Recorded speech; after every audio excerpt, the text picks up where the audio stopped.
आप मोदी जी को देखिए, मोदी जी देश के प्रधानमंत्री हैं, वो गुजरात के भी प्रधानमंत्री हैं, बंगाल के भी प्रधानमंत्री हैं और बिहार के भी प्रधानमंत्री हैं। जब मोदी जी कल परसों बंगाल गए, वहां पर उन्होंने मेट्रो का उद्घाटन किया।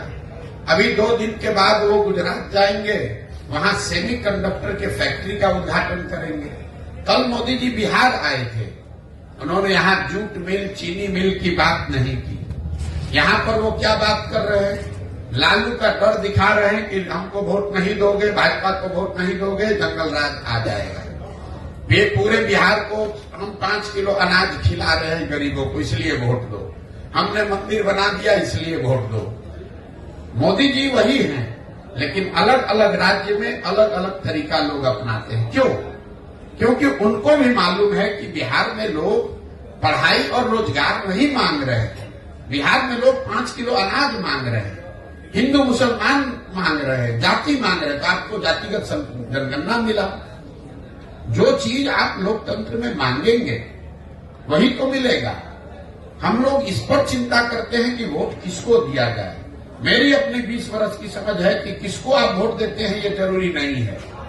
ज्यादा महत्वपूर्ण है कि आप वोट किस बात के लिए देते हैं। एक और आपको आंकड़ा दे रहा हूं, जितने दक्षिण के राज्य हैं जो आज देश में आगे हैं, केरल, तमिलनाडु, कर्नाटक, आंध्र प्रदेश, तेलंगाना, कोई भी ऐसा राज्य नहीं है जहां एक व्यक्ति 10 वर्ष से ज्यादा मुख्यमंत्री लगातार रहा हो। लेकिन बिहार में आप देख लीजिए, 32 वर्ष से लालू नीतीश, इसके आगे हम लोग देखने को तैयार ही नहीं है।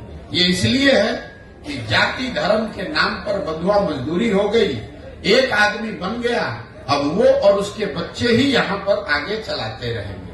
तो नई हवा, नई सोच, नया प्रयास हो नहीं रहा है। इसलिए नहीं हो रहा है कि समाज उसके लिए वोट नहीं कर रहा है। तो जब तक आप समाज में ये सुधार नहीं लाएंगे कि मेरे भाई तुम पाकिस्तान और पुलवामा के लिए वोट दे रहे हो, जबकि तुम्हारे बच्चे जाकर गुजरात में, तमिलनाडु में मजदूरी कर रहे हैं, तो तुम्हारा भला कैसे होगा। जितने मुसलमान समाज के लोग हैं, मैं 18 महीना से पैदल चल रहा हूं, 5000 से ज्यादा गांव में जाने के बाद मैं रोज मंच से कहता हूं कि दलितों के बाद सबसे ज्यादा गरीब, बदहाल, फटेहाल अगर कोई बिहार में है तो वो मुसलमान है।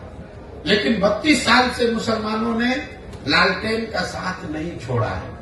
इस 32 साल में मुसलमानों ने कभी ये नहीं पूछा लालटेन से कि आप सड़क मंत्री हैं तेजस्वी जी, हमारे गांव में सड़क क्यों नहीं बना। आप ग्रामीण कार्य मंत्री हैं, लेकिन हमारे गांव की नालियों गलियों की दुर्दशा क्यों है।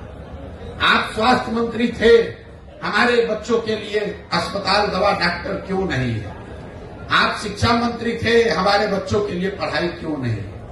मुसलमान इन सारे परेशानियों के बावजूद जाकर उसी लालटेन को वोट दे रहा है। यही हाल भाजपा के वोटर का है।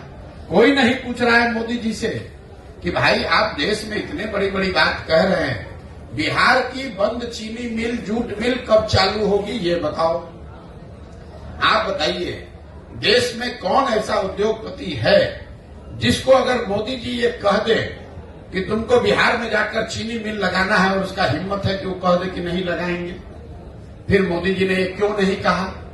इसलिए नहीं कहा कि उनको मालूम है कि ये काम करे चाहे न करे, बिहार की जनता हमको मुफ्त में वोट देगी ही देगी। उनको मालूम है कि बिहार की जनता भाजपा को सिर्फ एक बात पर वोट देगी, लालू का डर दिखाते रहो, वोट बोड़ा में लेते रहो, मंदिर और अनाज की बात करते रहो, लोगों से वोट लेते रहो। इसी तरह लालू जी को पता चल गया है कि मुसलमानों के लिए काम नहीं करना है, उनको सिर्फ भाजपा का डर दिखाते रहना है। ना उनको भागीदारी देनी है, ना हिस्सेदारी देनी है, उनको किरासन तेल बनाकर अपने लालटेन में जलाते रहना है।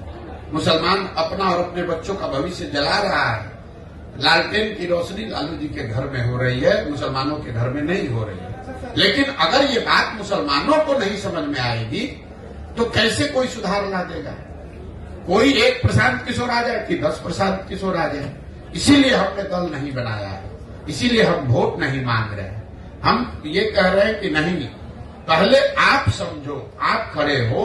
अगर आप अपने बच्चों के लिए खड़े होगे तो प्रशांत किशोर आपकी मदद करेंगे। आपको लग रहा है कि हम कुछ नया काम कर रहे हैं। हम अपने दिमाग में वही काम कर रहे हैं जो पहले कर रहे थे। पहले मैं दलों को, नेताओं को सलाह देता था, उनको ये बताता था कि किस तरीके से संगठित होइए, किस तरह से अपने दल का गठन कीजिए, किस तरीके से चुनाव का प्रचार कीजिए, किन मुद्दों की बात कीजिए, कैसे भाषण दीजिए ताकि आप जीत कर आइए। काम अभी भी मैं वही कर रहा हूं और दलों और नेताओं को छोड़ दिया।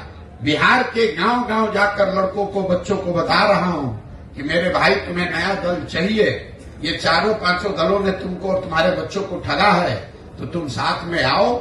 पैसे की, व्यवस्था की, जाति की, चुनाव की चिंता प्रशांत किशोर पर, जनसुराज पर छोड़ दो। तुम साथ में आओ, एक नया दल, नया विकल्प बनाओ ताकि तुम्हारे और तुम्हारे बच्चों का आने वाला भविष्य बेहतर बने। विकल्प के अभाव में किसी की बंधुआ मजदूरी आपको न करनी पड़े, यही वो प्रयास है।